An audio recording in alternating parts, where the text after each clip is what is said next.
I'd like to tell you about the strangest secret in the world. Not long ago, Albert Schweitzer, the great doctor and Nobel Prize winner, was being interviewed in London, and a reporter asked him, "Doctor, what's wrong with men today?" The great doctor was silent a moment, and then he said, "Men simply don't think." And it's about this that I want to talk with you. We live today in a golden age. This is an era that man has looked forward, dreamed of, and worked toward for thousands of years. But since it's here, we pretty well take it for granted. We in America are particularly fortunate to live in the richest land that ever existed on the face of the earth, a land of abundant opportunity for everyone. But do you know what happens? Let's take 100 men who start even at the age of 25. Do you have any idea what will happen to those men by the time they're 65? These 100 men who all start even at the age of 25 believe they're going to be successful. If you asked any one of these men if he wanted to be a success, he'd tell you that he did. And you'd notice that he was eager toward life, that there was a certain sparkle to his eye, an erectness to his carriage, and life seemed like a pretty interesting adventure to him.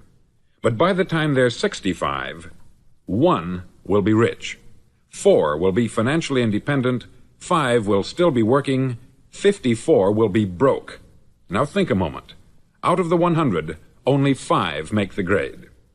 Why do so many fail? What has happened to the sparkle that was there when they were 25? What's become of the dreams, the hopes, the plans? And why is there such a large disparity between what these men intended to do and what they actually accomplished? When we say about 5% achieve success, we have to define success. And here's the definition. Success is the progressive realization of a worthy ideal. If a man is working toward a predetermined goal and knows where he's going, that man is a success. If he's not doing that, he's a failure. Success is the progressive realization of a worthy ideal. Rollo May, the distinguished psychiatrist, wrote a wonderful book called Man's Search for Himself. And in this book he says, the opposite of courage in our society is not cowardice, it is conformity. And there you have the trouble today. It's conformity. People acting like everyone else, without knowing why, without knowing where they're going. Now think of it. In America right now, there are over 14 million people 65 years of age and over, and about 13 million of these 14 million are broke. They're dependent on someone else for life's necessities. Now, we learn to read by the time we're 7. We learn to make a living by the time we're 25. Usually, by that time, we're not only making a living, we're supporting a family. And yet, by the time we're 65, we haven't learned how to become financially independent in the richest land that has ever been known. Why? We conform. And the trouble is that we're acting like the wrong percentage group, the 95% who don't succeed. Now, why do these people conform? Well, they don't know, really. These people believe that their lives are shaped by circumstances, by things that happen to them, by exterior forces. They're outer-directed people. A survey was made one time that covered a lot of men, working men, and these men were asked this question. Why do you work? Why do you get up in the morning? 19 out of 20 had no idea. If you ask them, they'll say, everyone goes to work in the morning. And that's the reason they do it, because everyone else is doing it. Now let's get back to our definition of success. Who succeeds? The only man who succeeds is the man who is progressively realizing a worthy ideal. He's the man who says, I'm going to become this, and then begins to work toward that goal. I'll tell you who the successful people are. A success is the school teacher who's teaching school because that's what she wanted to do. The success is the woman who's a wife and mother because she wanted to become a wife and mother and is doing a good job of it. The success is the man who runs the corner gas station because that's what he wanted to do. The success is the successful salesman who wants to become a top-notch salesman and grow and build with his organization.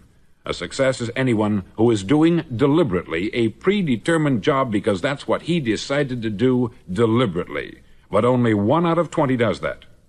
That's why today there isn't really any competition, unless we make it for ourselves. Instead of competing, all we have to do is create. Now, for 20 years, I looked for the key which would determine what would happen to a human being. Was there a key, I wanted to know, which would make the future a promise that we could foretell to a large extent? Was there a key that would guarantee a person's becoming successful if he only knew about it and knew how to use it? Well, there is such a key, and I've found it. Have you ever wondered why so many men work so hard and honestly without ever achieving anything in particular, and others don't seem to work hard and yet seem to get everything? They have the magic touch. You've heard them say that about someone. Everything he touches turns to gold. And have you ever noticed that a man who becomes successful tends to continue to become successful, and on the other hand, have you noticed how a man who is a failure tends to continue to fail? It's because of goals. Some of us have them, some don't. People with goals succeed because they know where they're going. Now think of a ship leaving a harbor, and think of it with the complete voyage mapped out and planned. The captain and crew know exactly where it's going and how long it will take. It has a definite goal. 9,999 times out of 10,000 it will get to where it started out to get. Now let's take another ship, just like the first, only let's not put a crew on it, or a captain at the helm. Let's give it no aiming point, no goal, no destination. We just start the engines and let it go. I think you'll agree with me that if it gets out of the harbor at all, it will either sink or wind up on some deserted beach a derelict. It can't go any place because it has no destination and no guidance. It's the same with a human being. Take the salesman, for example. There is no other person in the world today with the future of a good salesman. Selling is the world's highest paid profession, if we're good at it and if we know where we're going. Every company needs top-notch salesmen, and they reward those men. The sky is the limit for them. But how many can you find? Someone once said, the human race is fixed, not to prevent the strong from winning, but to prevent the weak from losing. The American economy today can be likened to a convoy in time of war. The entire economy is slowed down to protect its weakest link, just as the convoy had to go at the speed that would permit its slowest vessel to remain in formation. That's why it's so easy to make a living today. It takes no particular brains or talent to make a living and support a family today. So we have a plateau of so-called security, if that's what a person's looking for. But we do have to decide how high above this plateau we want to aim for. Now let's get back to the strangest secret in the world, the story that I wanted to tell you today. Why do men with goals succeed in life, and men without them fail? Well, let me tell you something which, if you really understand it, will alter your life immediately. If you understand completely what I'm going to tell you from this moment on, your life will never be the same again. You'll suddenly find that good luck just seems to be attracted to you. The things you want just seem to fall in line. And from now on, you won't have the problems, the worries, the gnawing lump of anxiety that perhaps you've experienced before. Doubt, fear, well, they'll be things of the past. Here's the key to success, and the key to failure. We become what we think about. Now let me say that again. We become what we think about. Throughout all history, the great wise men and teachers, philosophers and prophets have disagreed with one another on many different things. It is only on this one point that they are in complete and unanimous agreement. Listen to what Marcus Aurelius, the great Roman emperor, said. He said, "A man's life is what his thoughts make of it." Disraeli said this, "Everything comes if a man will only wait. I have brought myself by long meditation to the conviction that a human being with a settled purpose must accomplish it, and that nothing can resist a will that will stake even existence for its fulfillment." Ralph Waldo Emerson said this, "A man is what he thinks about all day long." William James said, "The greatest discovery of my generation is that human beings can alter their lives by altering their attitudes of mind."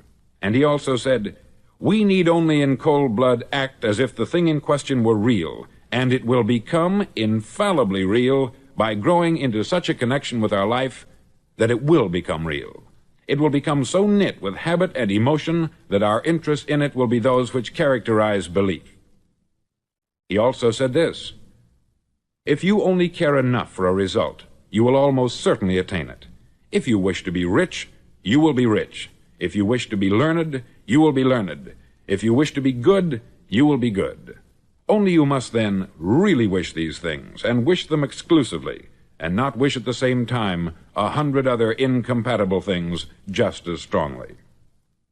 In the Bible you read, in Mark 9:23, "If thou canst believe, all things are possible to him that believeth." Dr. Norman Vincent Peale said this, "This is one of the greatest laws in the universe.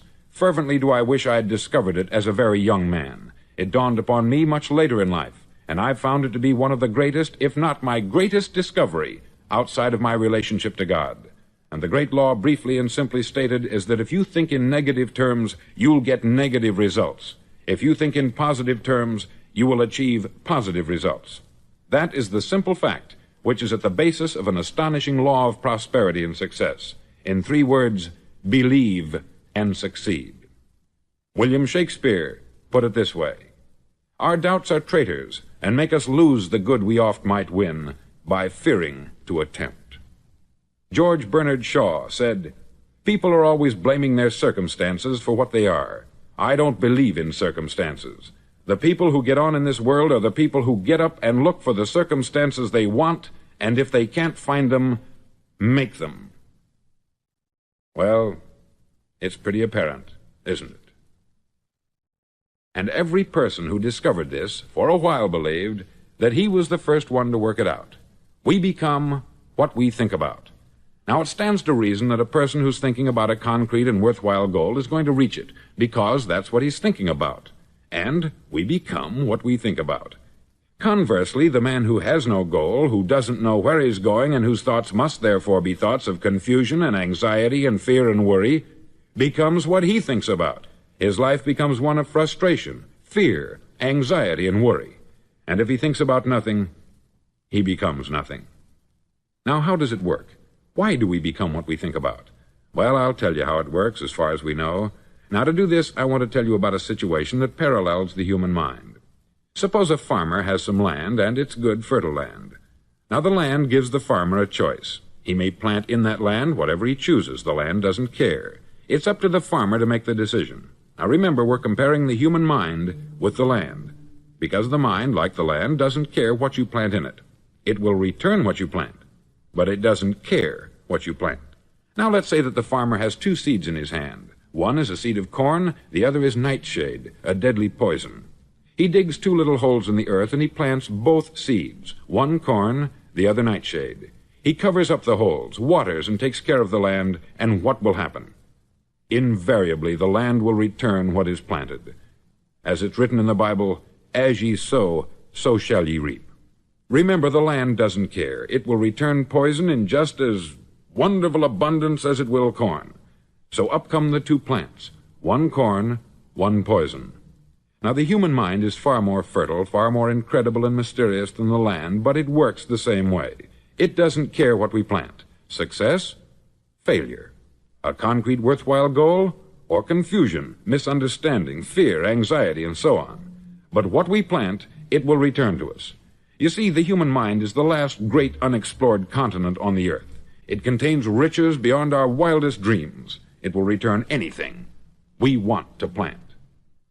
Now, you might say, well, if that's true, why don't people use their minds more? Well, I think they've figured out an answer to that, too.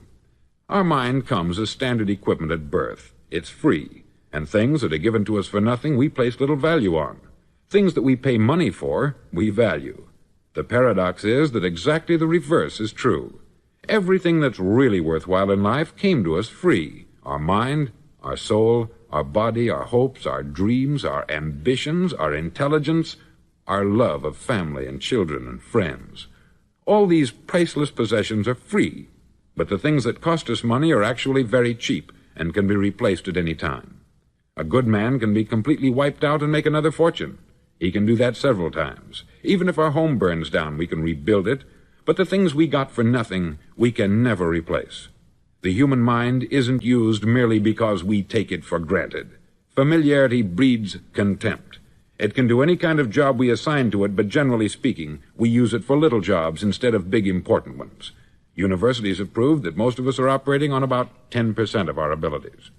Decide now, what is it you want? Plant your goal in your mind. It's the most important decision you'll ever make in your entire life. Do you want to be an outstanding salesman, a better worker at your particular job? Do you want to go places in your company, in your community? All you've got to do is plant that seed in your mind. Care for it. Work steadily toward your goal, and it will become a reality. It not only will, there's no way that it cannot. You see, that is a law, like the laws of Sir Isaac Newton, the laws of gravity. If you get on top of a building and jump off, you'll always go down. You'll never go up. And it's the same with all the other laws of nature. They always work. They're inflexible. Think about your goal in a relaxed, positive way. Picture yourself in your mind's eye as having already achieved this goal. See yourself doing the things you will be doing when you've reached your goal. Ours has been called the phenobarbital age, the age of ulcers and nervous breakdowns. At a time when medical research has raised us to a new plateau of good health and longevity, far too many of us worry ourselves into an early grave trying to cope with things in our own little personal ways, without learning a few great laws that will take care of everything for us. These things we bring on ourselves through our habitual way of thinking. Every one of us is the sum total of his own thoughts. He is where he is because that is exactly where he really wants to be, whether he'll admit that or not. Each of us must live off the fruit of his thoughts in the future, because what you think today and tomorrow, next month and next year, will mold your life and determine your future. You're guided by your mind. I remember one time I was driving through Arizona and I saw one of those giant earth-moving machines roaring along the road at about 35 miles an hour with what looked like 20 tons of dirt in it, a tremendous, incredible machine, and there was a little man perched way up on top with the wheel in his hands guiding it. And as I drove along, I was struck by the similarity of that machine to the human mind. Just suppose you're sitting at the controls of such a vast source of energy. Are you going to sit back and fold your arms and let it run itself into a ditch? Or are you going to keep both hands firmly on the wheel and control and direct this power to a specific, worthwhile purpose? It's up to you. You're in the driver's seat. You see, the very law that gives us success is a two-edged sword. We must control our thinking. The same rule that can lead a man to a life of success, wealth, happiness, and all the things he's ever dreamed of for himself and his family, that very same law can lead him into the gutter. It's all in how he uses it, for good or for bad. This is the strangest secret in the world. Now, why do I say it's strange, and why do I call it a secret? Actually, it isn't a secret at all. It was first promulgated by some of the earliest wise men, and it appears again and again throughout the Bible. But very few people have learned it, understand it. That's why it's strange, and why, for some equally strange reason, it virtually remains a secret. I believe that you could go out and walk down the main street of your town and ask one man after another what the secret of success is, and you probably wouldn't run into one man in a month who could tell you. Now, this information is enormously valuable to us, if we really understand it and apply it.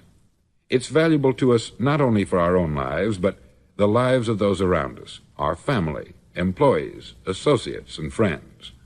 Life should be an exciting adventure. It should never be a bore. A man should live fully, be alive. He should be glad to get out of bed in the morning. He should be doing a job he likes to do because he does it well. One time I heard Grove Patterson make a speech, the editor-in-chief of the Toledo Daily Blade, and as he concluded his speech, he said something that I've never forgotten. He said something like this: "My years in the newspaper business have convinced me of several things, among them that people are basically good, and that we came from someplace, and we're going someplace. So we should make our time here an exciting adventure. The architect of the universe didn't build a stairway leading nowhere." And the greatest teacher of all, the carpenter from the plains of Galilee, gave us the secret time and time again. As ye believe, so shall it be done unto you. I've explained the strangest secret in the world and how it works. Now I want to explain how you can prove to yourself the enormous returns possible in your own life by putting this secret to a practical test. I want you to make a test that will last 30 days. Now, it isn't going to be easy. If you'll give it a good try, it will completely change your life for the better.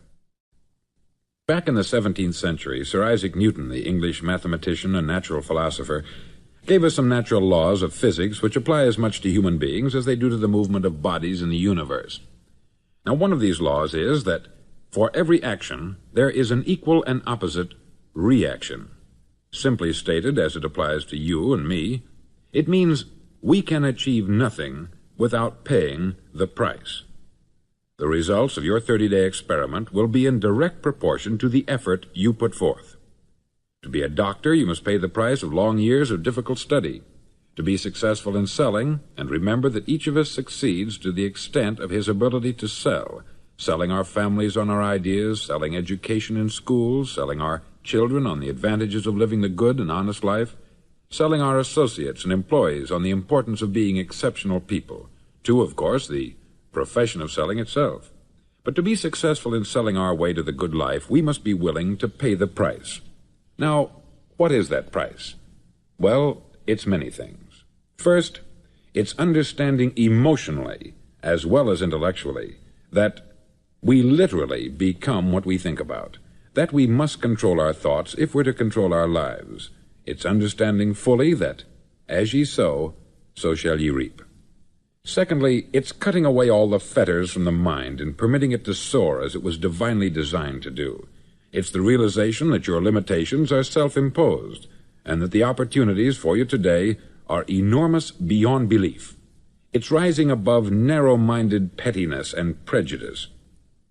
Thirdly, to use all your courage to force yourself to think positively on your own problem, to set a definite and clearly defined goal for yourself, to let your marvelous mind think about your goal from all possible angles, to let your imagination speculate freely upon many different possible solutions, to refuse to believe there are any circumstances sufficiently strong to defeat you in the accomplishment of your purpose, to act promptly and decisively when your course is clear, and to keep constantly aware of the fact that you are, at this moment, standing in the middle of your own acre of diamonds, as Russell Conwell used to point out. Fourth, save at least 10% of what you earn. It's also remembering that no matter what your present job, it has enormous possibilities if you're willing to pay the price.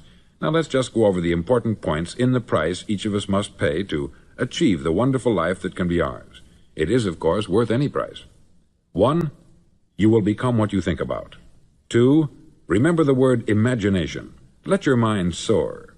3, courage. Concentrate on your goal every day. 4, save 10% of what you earn. And action. Ideas are worthless unless we act on them. Now I'll try to outline the 30-day test I want you to make. Now keep in mind that you have nothing to lose by making this test, and everything you could possibly want to gain. There are 2 things that may be said of everyone. Each of us wants something, and each of us is afraid of something. I want you to write on a card what it is you want more than anything else. It may be more money. Perhaps you'd like to double your income or make a specific amount of money. It may be a beautiful home. It may be success at your job. It may be a particular position in life. It could be a more harmonious family. Each of us wants something. Write down on your card specifically what it is that you want. Make sure it's a single goal and clearly defined. You needn't show it to anyone, but carry it with you so that you can look at it several times a day. Think about it in a cheerful, relaxed, positive way each morning when you get up, and immediately you have something to work for, something to get out of bed for, something to live for. Look at it every chance you get during the day and just before going to bed at night. As you look at it, remember that you must become what you think about, and since you're thinking about your goal, you realize that soon it will be yours. In fact, it's yours really the moment you write it down and begin to think about it. Look at the abundance all around you as you go about your daily business. You have as much right to this abundance as any other living creature. It's yours for the asking. Now we come to the difficult part. Difficult because it means the formation of what is probably a brand new habit, and new habits are not easily formed. Once formed, however, it'll follow you for the rest of your life. Stop thinking about what it is you fear. Each time a fearful or negative thought comes into your consciousness, replace it with a mental picture of your positive and worthwhile goal. There will come times when you will feel like giving up. It's easier for a human being to think negatively than positively. That's why only 5% is successful. You must begin now to place yourself in that group. For 30 days, you must take control of your mind. It will think only about what you permit it to think. Each day for this 30-day test, do more than you have to do. In addition to maintaining a cheerful, positive outlook, give of yourself more than you've ever done before. Do this knowing that your returns in life must be in direct proportion to what you give. The moment you decide on a goal to work toward, you're immediately a successful person.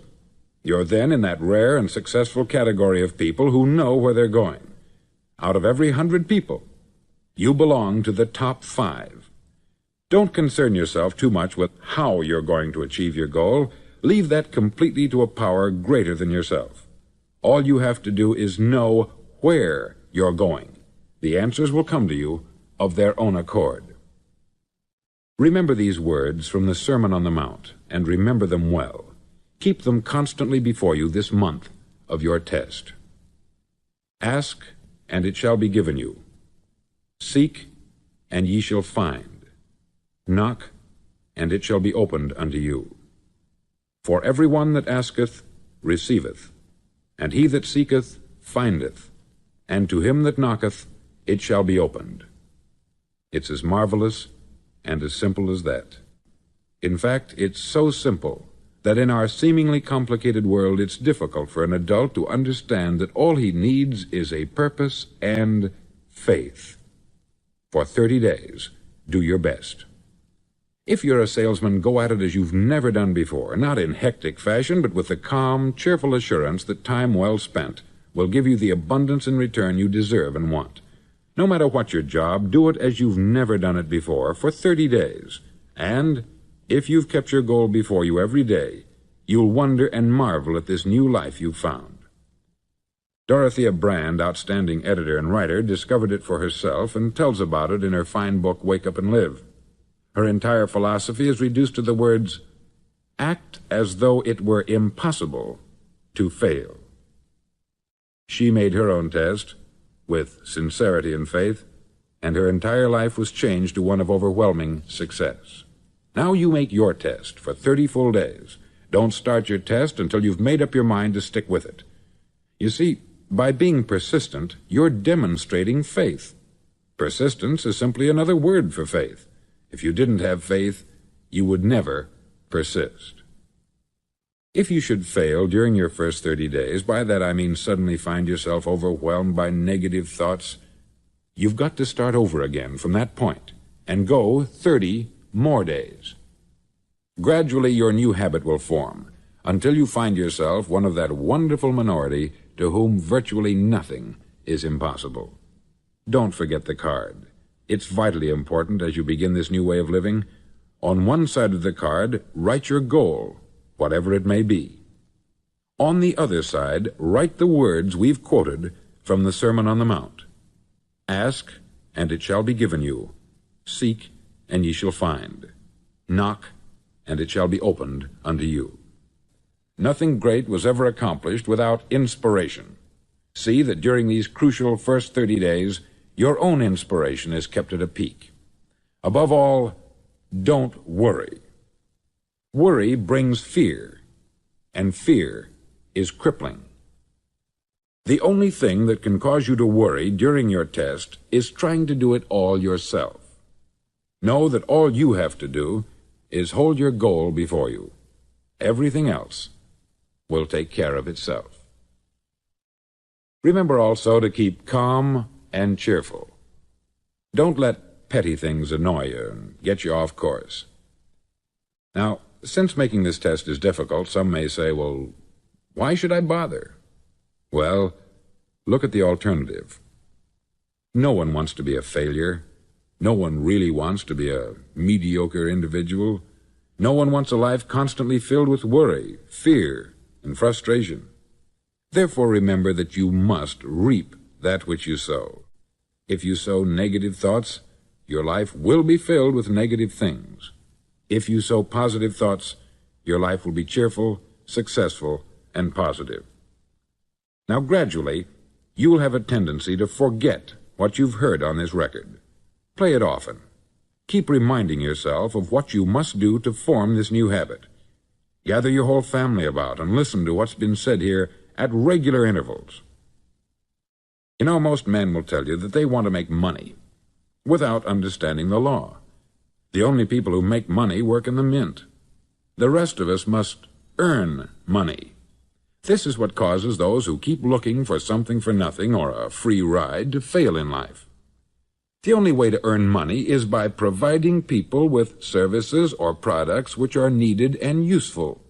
We exchange our product or service for the other man's money. Therefore, the law is that our financial return will be in direct proportion to our service. Success is not the result of making money. Making money is the result of success, and success is in direct proportion to our service. Most people have this law backwards. They believe that you're successful if you earn a lot of money. The truth is that you can only earn money after you're successful. It's like the story of the man who sat in front of the stove and said to it, "Give me heat, and then I'll add the wood." How many men and women do you know, or do you suppose there are today, who take the same attitude toward life? There are millions. We've got to put the fuel in before we can expect heat. Likewise, we've got to be of service first before we can expect money.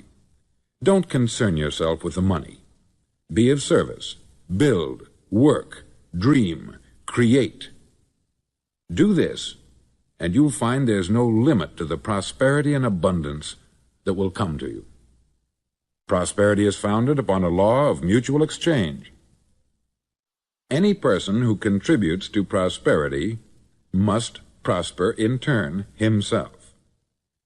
Sometimes the return will not come from those you serve, but it must come to you from someplace, for that is the law. For every action, there is an equal and opposite reaction. As you go daily through your 30-day test period, remember that your success will always be measured by the quality and quantity of service you render, and money is a yardstick for measuring this service. No man can get rich himself unless he enriches others. There are no exceptions to a law. You can drive down any street in America and from your car estimate the service that's being rendered by the people living on that street. Had you ever thought of this yardstick before? It's interesting. Some, like ministers and priests and other devoted people, measure their returns in the realm of the spiritual, but again, their returns are equal to their service. Once this law is fully understood, any thinking person can tell his own fortune. If he wants more, he must be of more service to those from whom he receives his return. If he wants less, he has only to reduce this service. This is the price you must pay for what you want.